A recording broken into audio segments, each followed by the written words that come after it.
to the previous lecture in gear measurement. We discussed the basics about the gear, importance of gear, basic types of gear, where spur gear is there, helical gear is there, bevel gear is there, worm gear is there, rack and pinion gear is there. Okay, and some basic difference between that all that we are discussing in the previous lecture.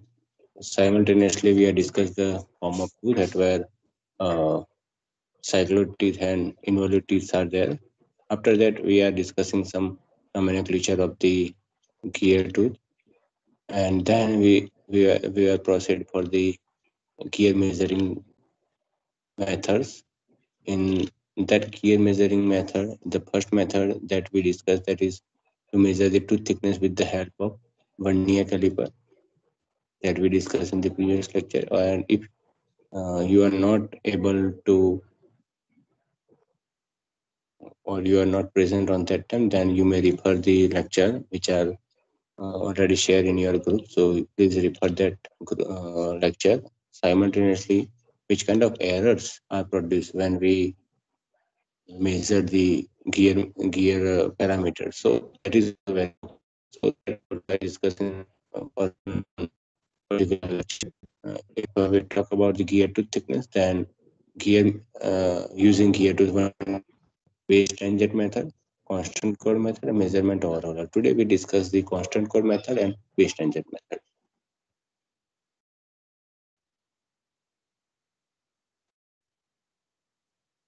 Yes,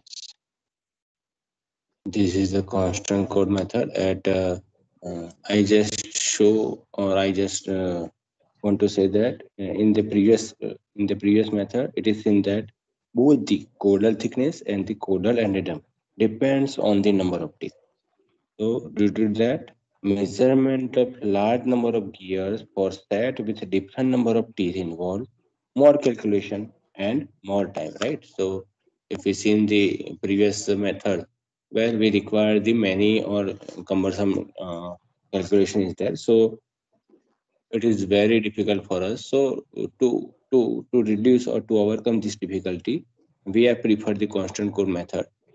In constant code, it is defined as the code joining these points and opposite faces of the two, which makes contact with the mating teeth when the center line of the tooth line on the line of the gear center. You just refer this figure, so it's very easy for us that what why the name is constant code, because the code joining, you can just see that the code joining these points on opposite faces.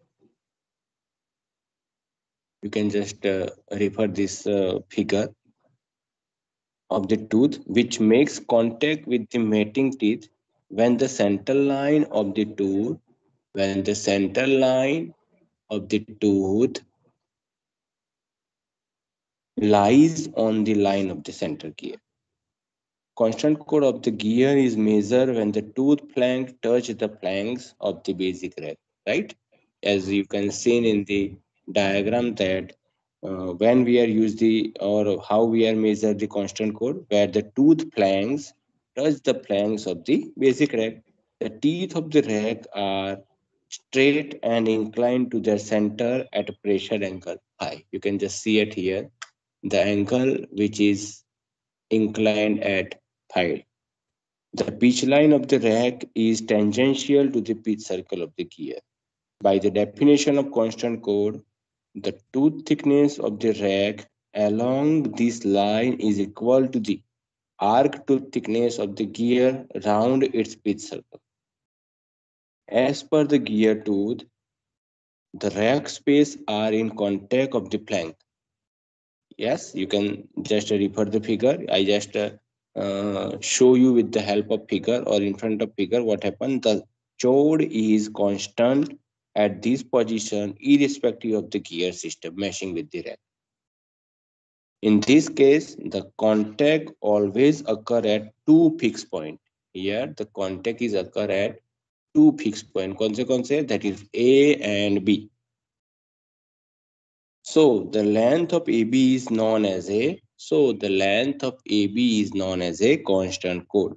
And the value of AB and its depth from the tip can be calculated mathematically by vary the using vary the verified by using the instrument. Okay. Now, what is the advantage? It mostly for all number of teeth, the value of constant code is same. Sometimes it acts as a comparator. So sometimes it may be used as a comparator, which is more sensitive than the gear tooth vernier caliper, right?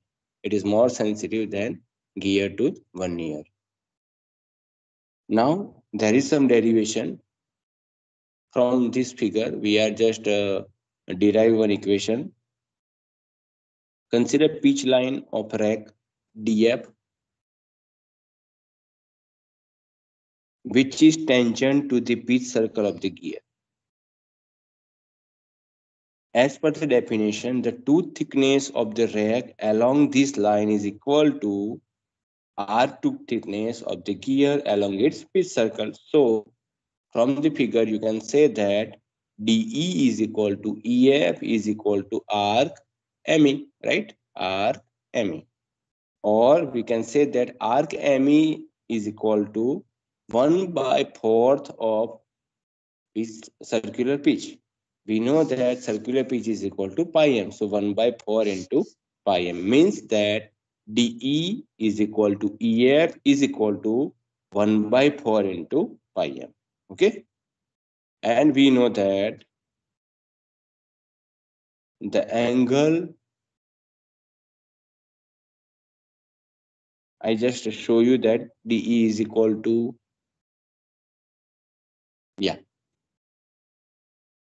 dE is equal to EF is equal to pi m, or 1 by 4 into pi m. Okay, so this is we are derived from the equation or from the figure that dE, if dE is equal to EF, then and the circular pitch, which is definitely 1 by 4th into PC. So we know that PC is equal to pi m. Now line AE is the line of action. Here AE is the line of action, and it is tangential to the base circle. And it is tangential to the base circle. So angle CAE and angle DEA and angle DEA. I just show you that CAE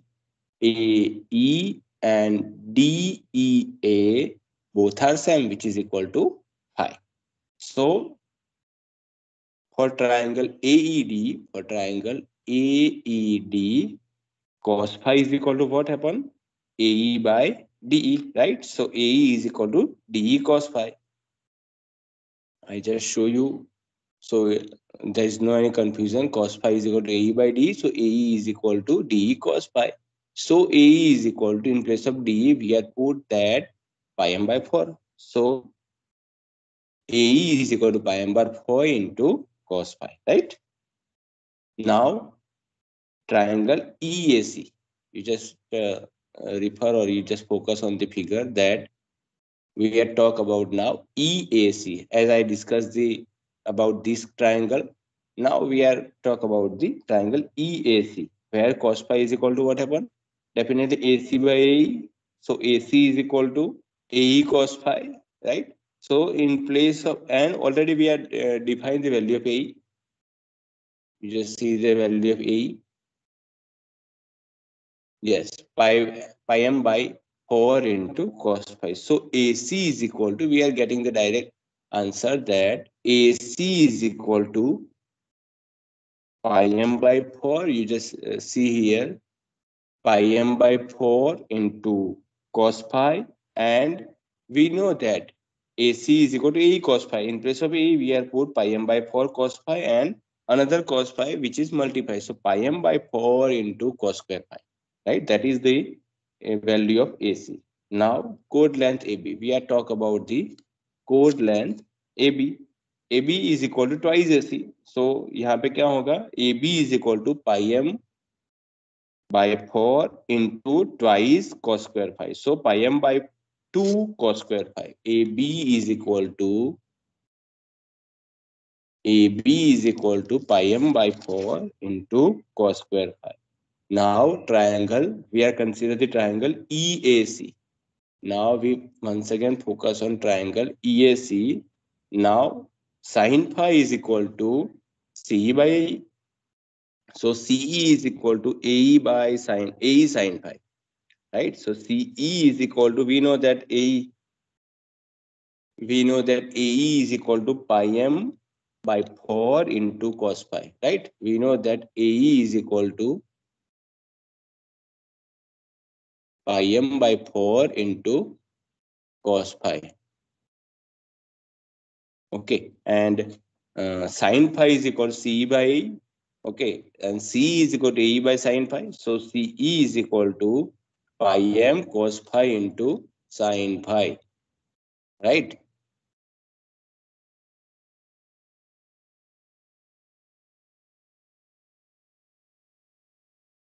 So depth D is equal to, from the figure, depth D is equal to, yeah, depth D is equal to JC is equal to JE by, sorry, JE minus C, right? And JE क्या है वो? JE is equal to addendum.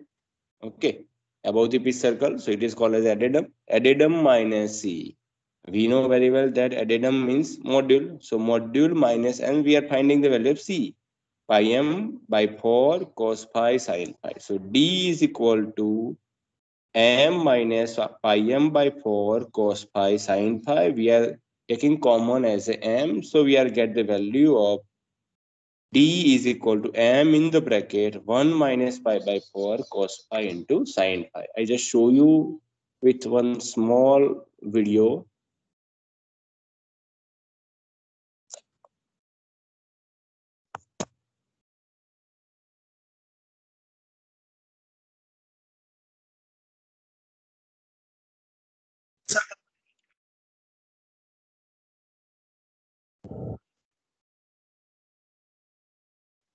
DE on DP, तो हम यहां से मुझे find करना है W को, तो W इक्वल टू हम लिख सकते हैं लाइन AB इक्वल टू हम लिख सकते हैं AC प्लस BC, ये मेरा AC प्लस BC, तो चूंकि AC इक्वल टू BC है तो हम यहां से लिख सकते हैं W equal to 2 into AC। अब फ्रॉम, चूंकि ये मेरा पीच सर्कल है, तो ये मेरा पीच सर्कल का डीपी होता है 1/4 पार्ट, तो हम यहां से डीपी इक्वल टू लिख सकते हैं सर्कुलर पिच बाय 4। डीपी को लिख सकते हैं सर्कुलर पिच बाय 4, तो यहां से डीपी इक्वल टू हो जाता है मेरा पाई एम बाय 4, तो ये मेरा हो गया डीपी का वैल्यू। तो अब मुझे जाना है फ्रॉम ट्रायंगल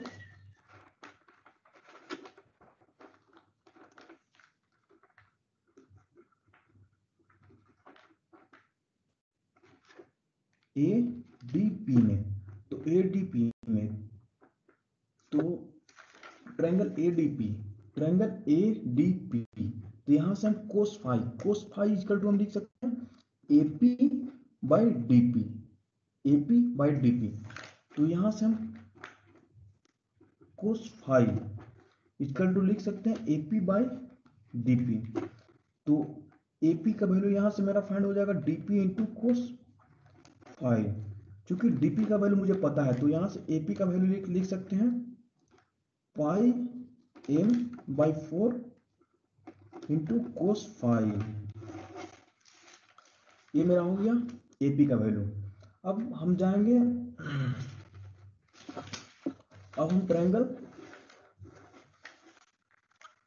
ACP में जाएंगे, तो ये मेरा ट्रायंगल ACP, तो फ्रॉम ट्रायंगल ACP, तो यहां से कोस फाई इक्वल टू हो जाएगा AC बाई AP, तो यहां से cos phi equal to AC by AP, तो यहाँ से AC इक्वल टू हम लिख सकते हैं AP इंटू कोस फाइव। चूंकि AP का वैल्यू मुझे पता है, AP इक्वल टू क्या है, पाई कोस फाइव, तो हम यहाँ से AC लिख सकते हैं pi m by 4 cos square 5। ये मेरा AC का वैल्यू आ गया। अब चूंकि मुझे फाइंड करना था W, तो W को फाइंड करने 2 इंटू AC, यहाँ से हम लिख सकते हैं W equal to 2 into AC, 2 into pi m by 4 cos square 5। ये 2 से 2 कैंसिल हो गया, तो यहाँ से मेरा W, तो W का वैल्यू आ गया मेरा पाई m बाई 2 कोस स्क्वायर 5। ये मेरा W का वैल्यू फाइंड हो गया। अब मुझे फाइंड करना है एज का वैल्यू। एज का वैल्यू कैसे फाइंड होगा, तो एज का वैल्यू, इसको फाइंड करने के लिए मुझे एडेंडम माइनस CP, ये एडेंडम माइनस CP करेंगे तो मेरा एज का वैल्यू फाइंड हो जाएगा। तो यहां से हम लिख सकते हैं एज equal to addendum minus CP। तो मुझे CP को फाइंड करने के लिए, उससे पहले मुझे CP को फाइंड करना होता है। CP को फाइंड करने के लिए मुझे ट्रायंगल ACP में जाना होगा। तो इन ट्रायंगल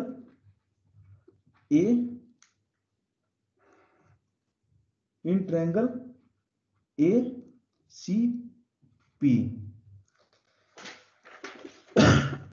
तो हम यहां से ACP, तो हम यहां से साइन 5 लिख सकते हैं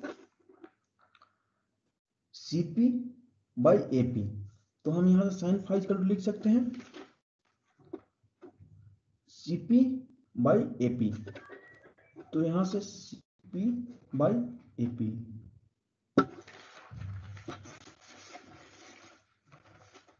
तो यहां से मेरा CP का वैल्यू हो गया AP साइन 5। क्योंकि AP का वैल्यू मुझे पता है, AP इक्वल टू, क्योंकि AP का वैल्यू मुझे पता है पाई m बाई 4 कोस 5, तो हम यहां से AP का लिख सकते हैं पाई m बाई 4 कोस 5। तो यहां से CP इक्वल टू मेरा निकल गया पाई m by 4 cos 5 into sine 5।